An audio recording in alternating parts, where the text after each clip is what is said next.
for real estate agents. So if you're doing any kind of business at all, you're getting leads of some source. I think the importance behind the topic today, or really what I want to hit home, is the difference in just grabbing. It reminds me of like juggling. You grab something here, and some agents think they're successful because they're going like this, and like, oh, I'm able to juggle these 3 balls. But if you really have a successful lead generation strategy, you understand where your leads are coming from. You understand the flow of how the leads come. You have a plan for each lead source. And so today we're going to talk about the importance of doing that, give you some tools and resources to do that, and show how that's kind of done in Realvolve. So Mark, do you want to introduce yourself?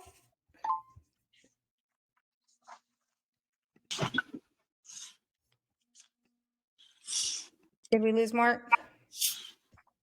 Mark does not, he must have dropped off, guys. So we will come back to Mark when he gets back on.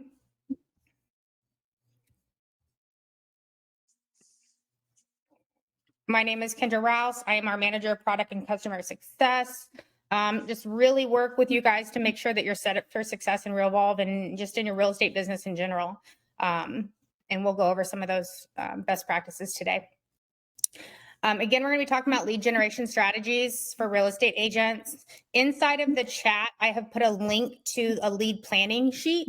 And so we're going to be using that today, going over kind of how you can use it, integrate it in Realvolve, and start some planning if you haven't already done so. So if you click on that link, and then in the top left, click on File and make a copy, then you can get your own copy of that.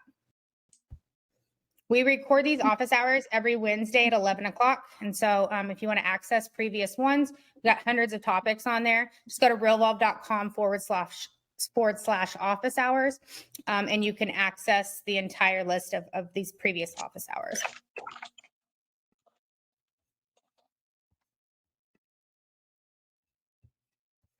Okay, so if you take a look at that lead planning sheet, it looks like this, okay? So really, step number 1 is have a clearly defined list of your lead sources. I put some examples on here. This may be different than your set of lead sources, whatever it is. The important takeaway, step number 1, is understand where all of your lead sources are coming from and have a plan for each, okay? So we're gonna take a look at a few of those today. So when you take a copy of this, edit it, change it, but the goal here is to make an inclusive list of where all you plan on getting your leads from. This may not be where all you're getting your leads from right now. This may be future goals, things like this, but you should have a place where all of your lead sources live. Inside of Realvolve, what that looks like and being able to track that is going into your settings, scrolling down to contact source types. And this is where your list lives inside of Realvolve. And so as you can see, I've selected the ones that, I'm getting leads from Jack in the Box. I don't know how, but the full list of lead sources should live in here also. And this is really for tracking purposes. And so when you, inside of a contact, you have the ability to mark where they came from. So if I go into any sort of contact, and we're going to talk about some automation today too. And that's one thing I didn't put in there, but you should be tracking where your leads are coming from so that you can pull those lists and keep that up to date. So inside of a contact record, under the contact tab, if you scroll down to source details, you'll see a drop down that says source type. Now, this drop down is going to give you a list of things from choose from based off of the settings that we were just in. So as you can see here, this list right here matches the list that I created in my settings. So back to your planner. The takeaway from this is have an inclusive list of your lead sources, and then have them in Realvolve so that you can track them. The other part of this, and what you really should be doing, is thinking about the flow of each lead source, because you don't typically treat each lead source the same. It wouldn't make sense. And so every person that comes from a particular lead source, you can anticipate their flow. And so this is really the goal of this tracker. So let's talk about Zillow. Okay. So if I'm paying for Zillow leads, I've done two things. I've put an initial workflow, a qualifying workflow, and a disqualifying workflow. So what this means is what is this person's path? If I get a Zillow lead, I ideally, if I can, I want to start them automatically on a workflow. I can do that through Zapier. And so over here, I've kind of put an explanation on what the flow of this is. So the lead is assigned in Zillow. I'm going to use Zapier. And if you're not familiar with Zapier, Zapier is what I kind of consider a information highway. So if this happens, do this with this information, okay? So if we think about that in terms of Zillow, if a Zillow lead comes in, and this isn't specific to Zillow, this is any kind of, online buyer capture, realtor.com, homes.com, any of those. So if I capture that, then do something with it. And so what I would be telling Zapier is take the Zillow lead, throw it over to Realvolve, and when you do that, tell Realvolve that this type of lead should come in with a stage of aware, a status of suspect. I really should have put a source of Zillow.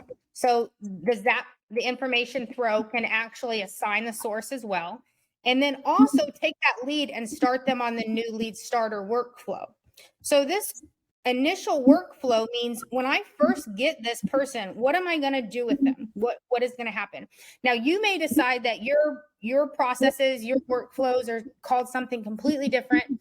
Some of these workflows are already in your system. You may have purchased these workflows. You may have built out your own, but you really want to think about what's the purpose, right? The other tab that I've created in here is this workflow overview. And again, your workflows that you use to qualify to move buyers, sellers through the funnel may look a little bit different. But specifically, if I were doing a Zillow lead, I would start them on the new lead starter workflow. Now, what the new lead starter workflow does, and there's an overview of it right here, is it doesn't assume that the lead is either a buyer or a seller. It just knows it's a lead. And what is important to it is instant communication. And so a few things are happening instantaneously. So the lead comes into Zillow, and specifically with Zillow or any of those programs where they have a concierge service, or whatever, it may be important that I tweak my verbiage in my text or my email that initially goes out to them to work for either situation, meaning that somebody's already talked to them and did a warm transfer to me, or I didn't get a hold of them at all, right? So my new lead starter workflow would have an automatic text and an automatic email going over to the new lead. It would send me a text message that said, hey, you have a new lead from Zillow. And it would create me an activity that says, ensure you've made initial contact with this person. So once I've done that, what a qualifying workflow is next steps, because all this new lead starter workflow is doing is essentially making sure that this person's on your radar and that you've made initial contact with them. Ideally, if I get a hold of them, then they would be going on active buyer. I qualified them, they're pre-approved, they're not working with another realtor. I'm going to start showing them property, have a buyer's consultation, things like that. My active buyer workflow does that. It takes care of all the things that I need to be doing with an active buyer. A listing appointment is sometimes those leads that come on, they may have to sell their house before you can work with them. So I've put two different workflows on here, but a qualifying workflow is, if you think about the path that a person can go, qualifying workflow is up, right? That means that person, it's good. This is the best case scenario. Now, if I didn't get a hold of them, a disqualifying workflow means that, like, what's their next step if it didn't go in the direction that I wanted it to go? And with a Zillow lead, I would probably put them on lead buyer or lead seller. And what lead seller is, or lead buyer, and you can see this here in your workflow overview. This is this is my run at making initial contact with them. So different coaches, different programs teach different things. I've seen this be 7 days. I've seen it be 10 days. I've seen it be 14 days, whatever it is. There's going to be a specific amount of time that you are committing to making initial contact with this person. So again, going back to the Zillow lead came in. They started on my new lead starter. They got an automatic text and automatic email from me. I made an initial phone call. I didn't get a hold of them. Okay. I start them now on lead buyer because I could see in Zillow they were searching or asking about a specific property. So I know they're active in buying. So I start them on lead buyer. What lead buyer is going to do is it's going to tell me, hey, make it, your second contact attempt, your third contact attempt. And then it has a series of emails and text messages that are geared specifically towards a person that is looking to buy or sell a home, all with the initial goal of making initial contact with that person. Again, you get a hold of them and you're probably going to put them on active buyer if you're working with them. If you get a hold of them and they say, no, I'm not quite ready yet. I've got to, I'm going to move to the area in 6 months or something. Our long-term buyer and long-term seller workflow are meant for those. So that workflow is, hey, I've talked to this person, but they're not ready to do anything right now. It's going to take them a little bit, 6 months, 12 months, whatever it is. So what this long-term buyer workflow does is it creates monthly check-ins for you to, touch base with them. It also has a series of automated emails.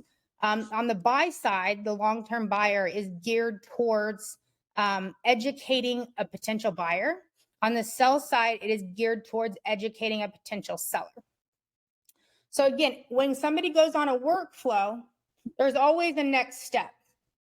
So if I put somebody on long-term buyer, long-term seller, this is, I think, by standard built out for 12 months.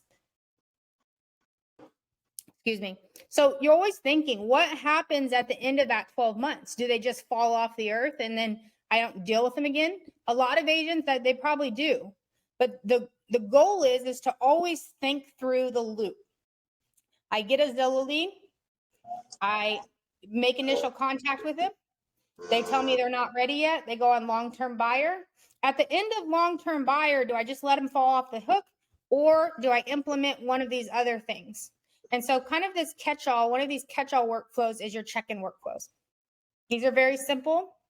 They're just automatic reminders. So if you select check-in weekly, and check-in, all of these are standard in any of your accounts. Check-in weekly, they're just going to create recurring activities that tell you to check in with that person weekly. You've got bi-weekly, monthly, and quarterly. Anyone have any questions so far?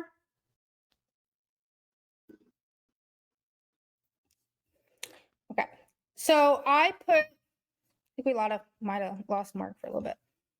I put a couple of these in here. Okay, so let's talk about open house. If somebody comes in an open house, they're typically using a sign-in form. Some people are using digital forms. That's ideal because you can actually set it up so that the flow of information creates automation through the sign-in. So if I have an open house sign-in form, that person puts their name in, their email, their name, and then that creation or that submission of that form, again through Zapier, is going to take that information and then create a contact in Realvolve. The way that Zapier works with Realvolve, it actually says create or update. And so the good thing about that is that maybe one of your clients came into your open house. The system would take the email or the phone number that they submitted and they would go into the Realvolve database and it would look and it would say, hey, is this person already in here? And if they were, then it would update that contact record. And in this case, the update would be update the status, the stage, and start the workflow. So it actually would not create a duplicate contact. It would look and see if that information was already there. And it would allow you to just update that contact record and not duplicate information.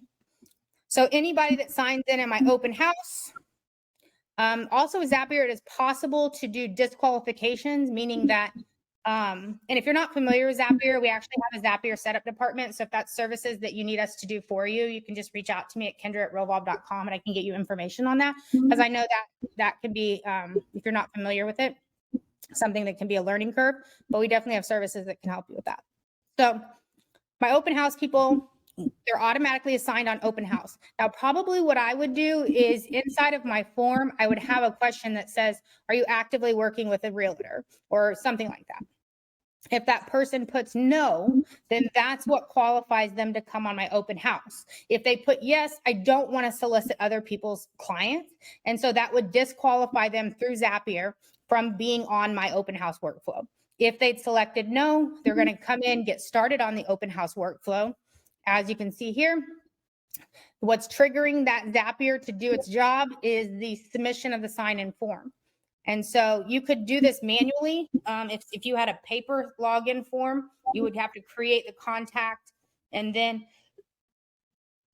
you would have to create the contact and then start the workflow manually. Zapier allows you to do this and automate it instantaneously.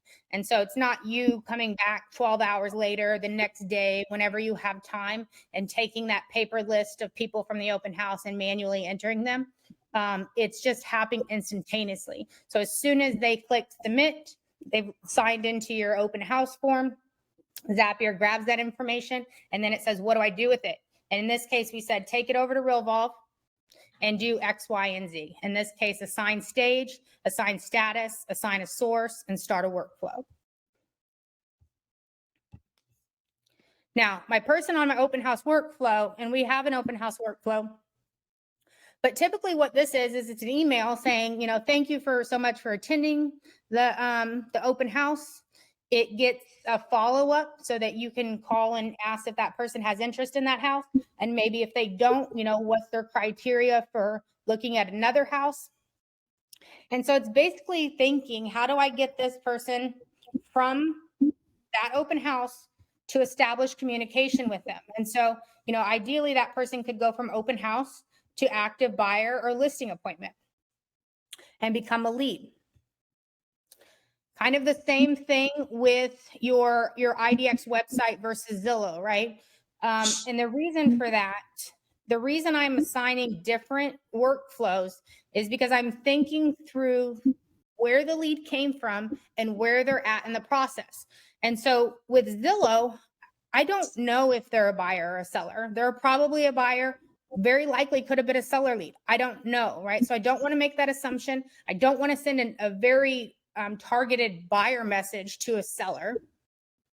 And so I don't know. Whereas if I have an IDX website where it's capturing people based on their search, I may want to assume that they're a buyer. And so maybe I just automatically put them on lead buyer, which again is, I haven't talked to you, but you've shown interest in buying a property. So I'm going to commit to trying to get a hold of you for X number of days. I think by default it's 7. Again, best case scenario, they go on and they become an active buyer. If they don't, what are you going to do with them? Because at the end of that initial contact attempt stage, they will just fall off the face of the earth. And maybe that's okay. Maybe that's what your process is.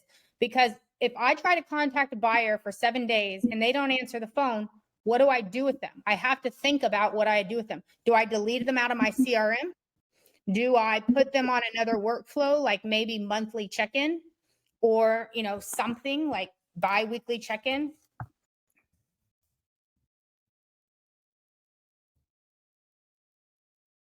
I would be having a plan for them. And so what I would highly suggest that you don't do in any of your situations is just let a person end on a workflow and then they just sit in your database, because that doesn't really do you a lot of good unless you have a plan with them. Maybe they're going on your newsletter. Maybe you've started them on, your branding campaign so that they just know that you're a realtor. The point is just don't let them expire off of any workflow without a plan.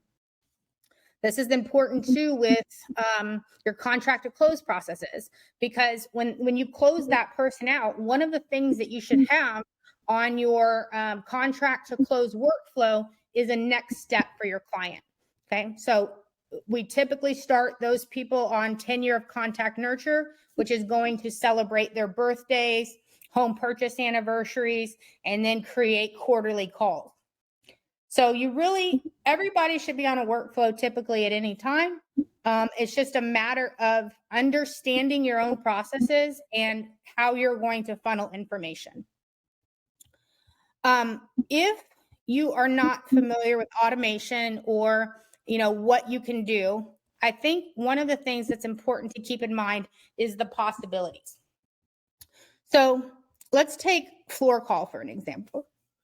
If I get a phone call, somebody calls in about a property or whatever, they call the office, more likely than not, you're not going back at the end of the day and saying, who called me today? Let me spend an hour to put those people in my CRM. It's a lot of times you just don't have enough time in the day. So when you're planning things like this, you really want to think about the potential of automation or what can you do. And so if I don't have a plan for phone calls, whatever else, I am going to go to Zapier and I'm going to pay attention to what the options are. Now, this is Zapier. And so there's probably 20 different BIOP services. And so start with, what are you using for your business phone? If you're just using your cell phone, you may have, limited options, things like that. Whereas if you're using a business line, which I highly suggest that you are, because I don't love the idea. I'm okay with my clients, my committed clients having my personal phone number. I don't want everybody and their mom to have my phone number. It's going to be on billboards, signs, anything, flyers, things like that. Marketing, lead generation, lead funneling, things like that. The phone number that I display to the public for me is going to be a business number. And I would probably use a service, something like RingCentral. And again, I'm not promoting RingCentral. I'm promoting the fact that you can use Zapier to check the capabilities of these systems. So what I did when I came into Zapier, again, Zapier says, take this information and do with it this. And so what I am testing here is the capabilities of the programs that I'm using. And I'm just using RingCentral as an example. So I'm saying, well, what can I do? And so a trigger essentially is Zapier grabbing the information. Okay. So in this case, I can do any Ring, service. When I do this, now an event is what is triggering Zapier to get involved. It's saying, okay, we'll pay attention to RingCentral, but what has to happen inside of RingCentral for it to trigger something to happen? Okay, so think about the possibilities here, you guys. Okay, I can do something with a contact's information if a call just simply hangs up. I can do something different if I've missed a call. I can do something else if I've had a voicemail. This is powerful. This is so powerful. You could essentially have a flow of process for each one of these things, okay? So if I miss a voicemail, a business voicemail, it takes that contact's information and it throws it over to Realvolve and it creates an activity that says, return the voicemail or something, okay? So each one of these things, there's a lot of power there. Good question, Cheryl. Am I logging into Zapier.com or accessing the Zap through Realvolve? If you to do what I'm doing right now, you're going to create a Zapier account, not through Realvolve. There's actually no direct connection there. And so when I've created a Zapier account, Zapier has a free tier program. Don't quote me on this, but the way that they price, so right here, I'm on this free plan. You've got 100 tasks and 5 zaps. So let me explain the difference on that. A zap is an information path. I'm going to send information from Zillow to Realvolve. That's one zap. It's one flow of information. Okay. Now, how many leads I get from Zillow that are thrown over to Realvolve, each one of those is a task. So I can have 5 different connection paths and send information up to 100 times for free. They do have premium zaps, which is essentially something like Facebook ads or whatever. Zapier considers that premium. So you may have to have the second tier up to use that, but that's what that's doing. So this is where Realvolve gets involved. Realvolve has the ability to grab information, right? To create a contact. Now the question becomes, and going back to your lead planner, how am I going to get all of this information into my CRM without me manually doing it? So the trigger becomes, where am I grabbing the information from? Maybe I'm using something like Real Geeks or Firepoint or, whatever. But going back to our Ring Central example, I want to grab information from Ring Central. So every time I get a new voicemail, I want to send it to Realvolve. I'll get it once an event. The event is create a contact. And here's where I was talking about it creates or updates your contact record. So now what I've said is every time this happens, then do this with it. Now, where this comes in, I thought this was already connected.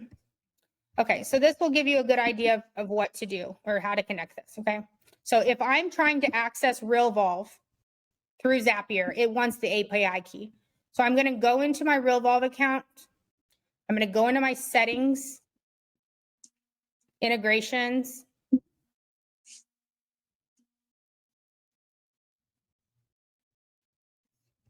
and I'm going to look for this Zapier API key.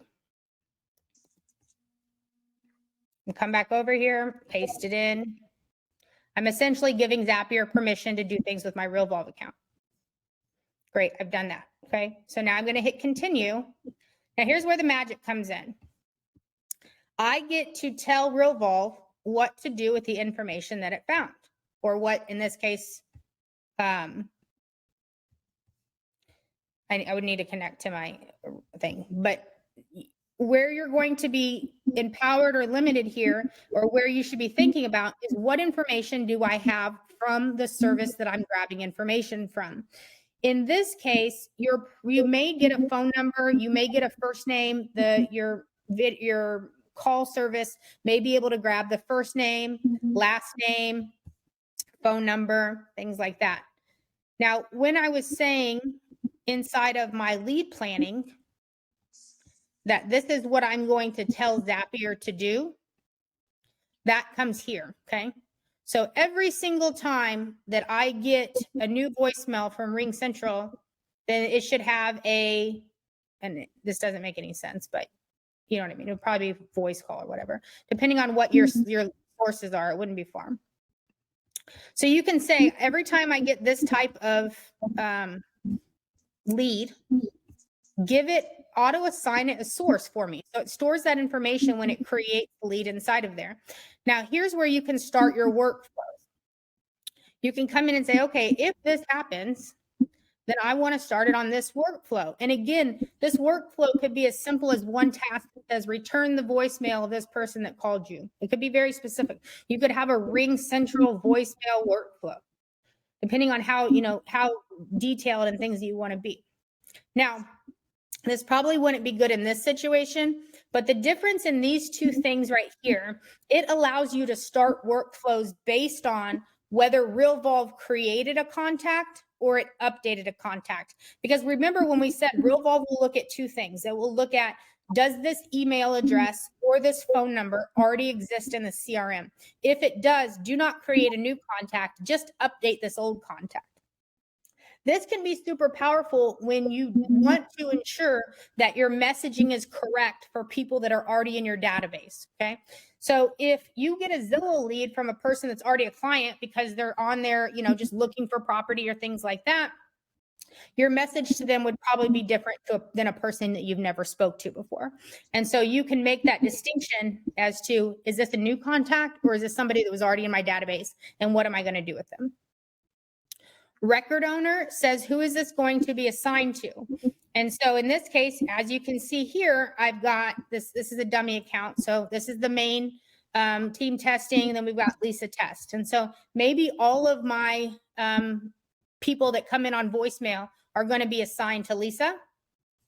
And she's going, in which case, when that workflow started, those tasks would be assigned to Lisa. I also have the ability to round robin, and I can do that in the settings of Realvolve. And we've talked about that a little bit in the past. Happy to go over that if anybody has questions on how you would do that. But the cool thing is there's a lot of customization here on, okay, well, what do I want to happen to that information? I could say every time this person comes in, they get this note, you know. Where that's powerful, where I can use notes a lot, is because this information is going to be stored on the radar tab for that client. So going back to Zillow will send over a lot of information to Zapier. They're going to send over the criteria of what that person was searching for, like what was their price range, what kind of beds and bath search criteria do they have, square footage, the comment that the person put in when they requested to contact somebody. All of that information I'm going to throw into this note field so that when I get that first task that says, hey, you need to make initial contact with this person or verify that you did, I have a whole paragraph of notes that Zillow gave me that I can refer to when I'm contacting this person. I'm going to set my stage and my status. Here's the options right here. In this planning, I said that, you know, specifically with this situation, I don't know who they are, so I may not assign stage and status, but something like Zillow or IDX capture off of my website, I could make assumptions. I could say, I probably haven't talked to this person before. So they're going to come in lower on the list, probably aware and suspect, maybe prospect, depending on, you know, how I'm classifying things. All of this information, if the source that threw the information over to Realvolve has it, you can put these things in here: birth date, relationship anniversary, home purchase anniversary, your next appointment date, last call time, the property that they're interested in, you know, whether their record type is a person or a company. And what this is paying attention to in Realvolve is, should we use their work phone, email as primary, or their home? So by default, a person's going to come in as a person, but there may be a situation where you would want to say, no, they're a company. Your category A, B, C, and D can be assigned. Their kids, and you can also choose their contact type. Any questions so far? I know this is a ton of information, being very technical, but the point is that you can do this yourself. If you guys need our help to do this, you can.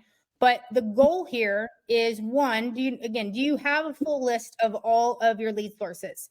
And do you have a plan for each of your lead sources?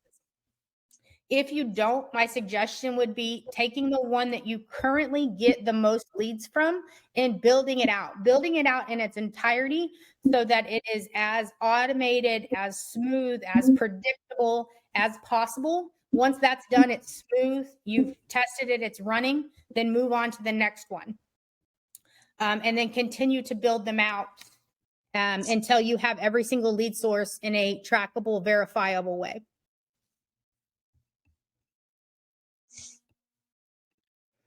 If you are interested in the routing, it's under settings. And if you scroll to the bottom, you have record owner assignment there. Now, you don't have to do any of this automated, right? The point is to get the person in the system. I could come in here, I could create the contact. When I create a contact, I'm at a minimum probably going to put in their name, email, phone number, stuff like that. But a contact created without a next step is never going to make you any money. Okay. So the point is what am I going to do with this person? What is the path for them? And I personally qualified them on lead source, or what where they came from, or what their objectives are. What are they trying to do next? So if I'm doing this manually, I'm coming in, I'm inputting the information that they have. If I go into contact, the information that Zapier would be updating is under classifications. It can update the contact type. It can update the stage, the status. It can put in birthday, home purchase anniversary, home sale anniversary. It can add in last call date, last personal visit date. It can auto set the source type. things like that. So I'm putting in the information that I want to be doing, whether it's automated or manual. The next thing I'm doing is deciding what is the next step for this person. I'm probably starting a workflow. Excuse me. So if I come here, I got Joe Buyer from Zillow, and I've decided that any of my Zillow leads are going to come in on lead buyer. I probably would be putting them on new lead starter. I'm finding my workflow and I'm launching it. So as you can see here, anything with an A around it is automated. So I've got that intro call we talked about. I've got a text going out to the agent, essentially myself. The other reason this doesn't make a lot of sense is because if I'm manually starting this workflow, I'm now texting myself when I already know I had that lead because I had to put it in, right? So the real power becomes around here is what can I do in an automated way that I don't have to worry about certain things. And so through the power of automation, Zapier, connections, things like that, that lead could have came in automatically been started on this workflow. And my notification of that new lead is that, oh, hey, I got a text message. I got a new lead. So I know to go into my CRM and pay attention to that lead, or open up my app and see that I have a new activity to call that person. I could do it directly on my phone. Here's your automatic email, your automatic text. And then new lead buyer again is 7 days worth of contact attempts. So you've got auto text, you've got a prompt to do a social media search, a day 3 call, a day 4 call, and some automation behind what you've got. If you have a Realvolve account and you've never purchased any workflows, haven't been through our navigator program, you already have some of these workflows. You should have lead buyer, you should have new lead starter, you have active buyer, and you have these check-in emails. So I would go and pay attention to what workflows you have and really use this planning tool to say, okay, well, what do I need in my arsenal of workflows? Even if you don't have them yet, what's the goal? What would I need to do with this type of lead? And that's where we start. So we don't have Mark back yet. So I'm going to leave the remainder of the time open for questions. Who has questions on this or otherwise?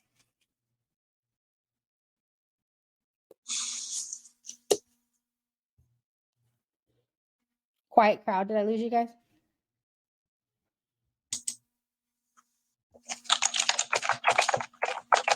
All right.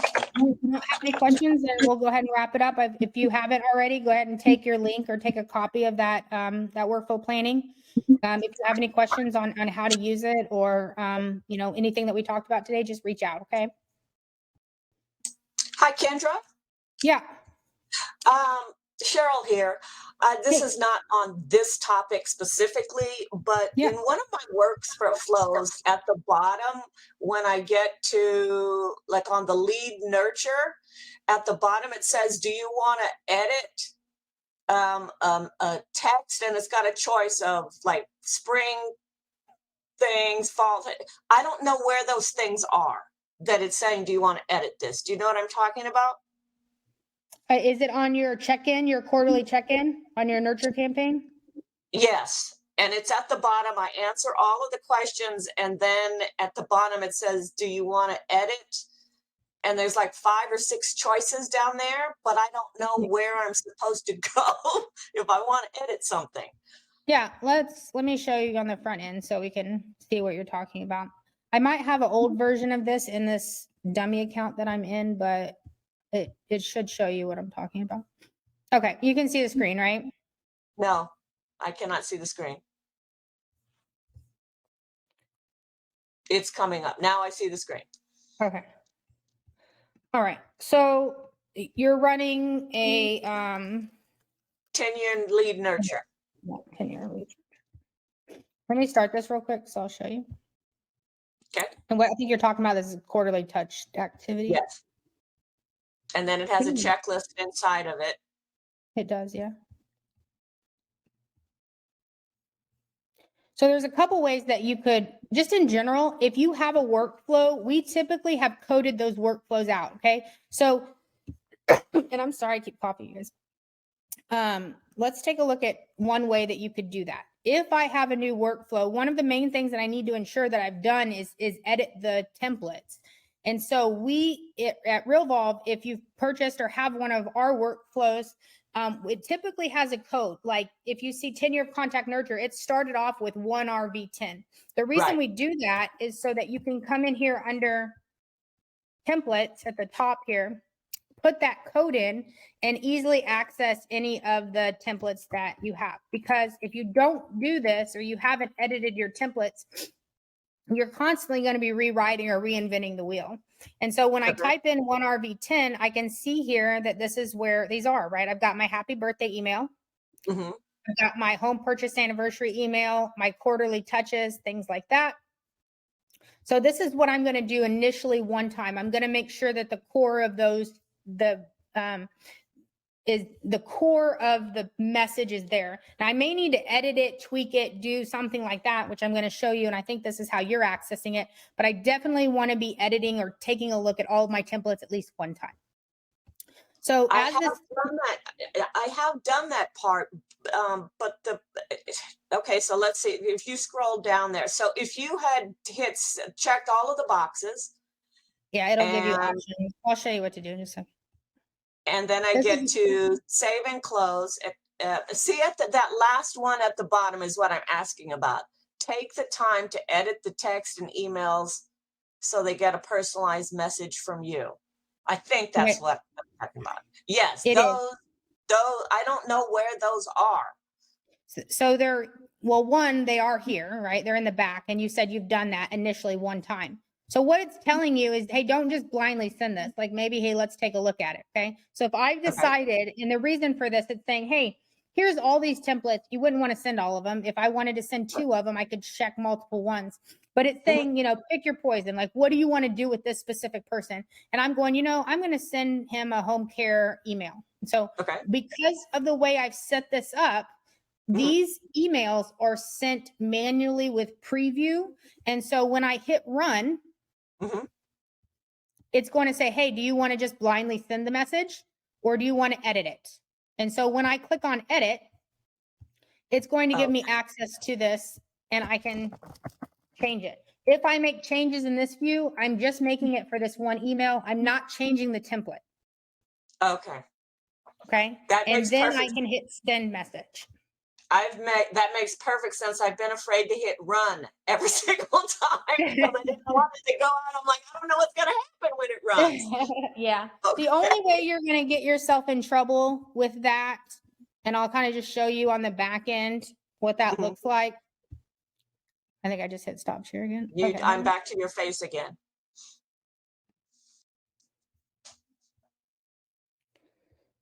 Sorry, guys. Hold on a second.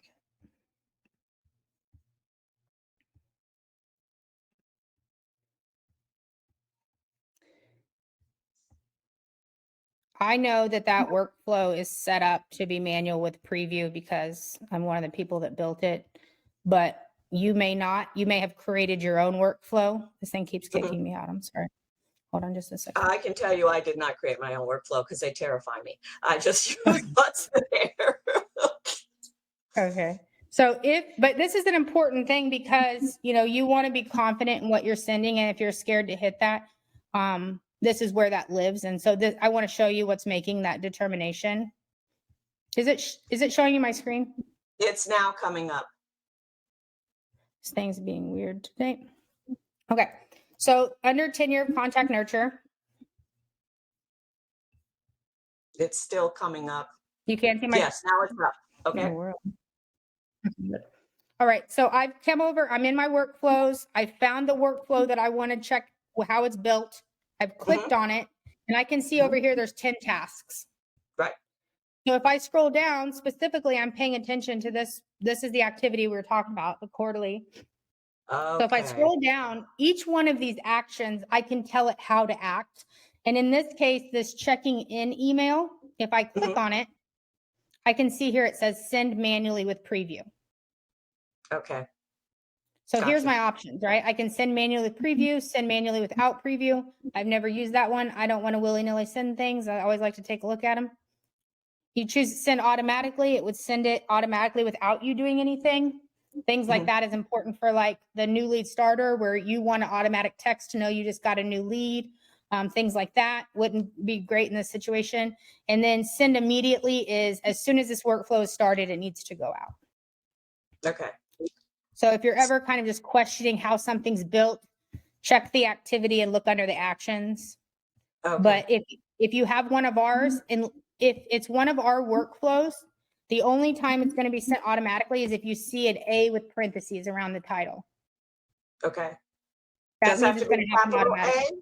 Does it have to be a capital A, or will lowercase work? It could be whatever. The way we built them, we put capital A's in there, and that's an indication that it's going to go out automatically. Okay. So, and really the only times we're doing that, like we'll do that in buyer contract to close, for certain things like the day before closing, we've got see how it's got like, a reminder of your home inspection, a reminder of your final walkthrough. So this is actually set up to send a text to the agent and the client the day before the event, just saying, hey, as a reminder, this is coming up. So typically with automation, you can turn it off. And as you get more comfortable with the system, it may be something you want to kick back on. Okay, so to get acclimated for, and maybe other people on the call are feeling the same, if we haven't been using a lot of workflows, the best process is just to pick one and work through it and start using it so that it's not so overwhelming. Is that what's best? Yeah, I mean, absolutely. So like right now, you want throw a lead source at me. Like right now, what lead Most of source my would lead sources are people, say I met them at a Chamber of Commerce event. That's usually how I encounter people. Yep. So if I'm meeting people on the go, I'm going to be using the Realvolve app. Right. Okay. And I'm huge on this. I'm just going to go back to it. I know it may not be everybody's cup of tea, and maybe, it's different from workflows or whatever else. The two things that you should be doing to managing people, managing leads, funneling people, and what I mean by funneling is if I get a suspect, I never make money unless I can get them to a past client, right? So how do I get them through this funnel? And so if you have the app, when you open the app in the bottom right-hand corner, it says create a new contact. There's a little circle. Okay. When I create that contact, it's going, and I don't have my phone in front of me because I'm expecting it to start buzzing with that FEMA alert at some time. So I hid it from myself. But when you create the contact, it's going to allow you to put in certain things: first name, last name, phone number, the basics. If you scroll down about halfway where it stores information, it will allow you to change the stage and the status. Okay. There's going to be a pencil where it'll allow you to edit that contact. You can assign, and again, this contact widget cares about three things. It wants a stage, it wants a status, and it wants a last call date or a last personal visit date. Okay. You can assign all three of those things on the app. Now, when I've done that, because in this case, I meet somebody out, at an event or something, I may know them, whatever else. They said, I'm going to sell a house. I'm probably going to put them in as a lead. And I'm going to assign them to no. I'm going to decide how I'm going to do that. Now, if you remember, each one of these has a time frame associated with it. And so my leads are every 7 days. Your leads may be different. We can change that in settings. But if I go into my app, I click create contact, I put in their essential information, and I update three things: stage, status, a last call date, or a last personal visit date. When I hit save, that person's now on my contact cross section, and they're never going to fall off. The system's going to tell you to now contact them every so many days so that you can funnel them. So does that make sense? It does. So and I know you shared this on a previous thing, but on my app, it makes me log in with my password every time I go there, which I can never remember. Is there a way to avoid that? Yeah. In the top left-hand corner, I think there's like a drop down, right? Well, I don't know because I can't remember my password. So I'm looking at my phone, but once I log in, you're saying there's like a settings thing or something? Yeah. In I'll the play very, around with it. Yeah, and the very one, so your login for your app is the same login for your Realvolve. If you need us to reset that, just let us know, or you can log in. You can go into your settings here and just update your password under settings and then account. But you're going to log in the same thing. Once you log in the top left-hand corner, you're going to click there, and one of the drop downs there says stay logged in. It also has face recognition, which you can toggle on or off, like where you could log in with your face. Okay. Biometrics, I think it says. So you just need to make sure that's toggled on. And when you do, every time you kill the app, it'll just keep you logged in. That's much easier. Okay. All right. Yeah. Let me know if you have what issues. it's called face recognition, or it's called something different? I think it's called biometrics. Biometrics. Okay. But they're right in the same spot. There's two toggles. Okay. And that's on the app? That's on the in app. the app in the top left corner. Gotcha. Well, you've answered my two main questions, so thank you. You're amazing as always. Oh, thank you guys. Anybody else have anything they need to go over today? All right, guys. Thanks for joining. We'll see you next week. See ya.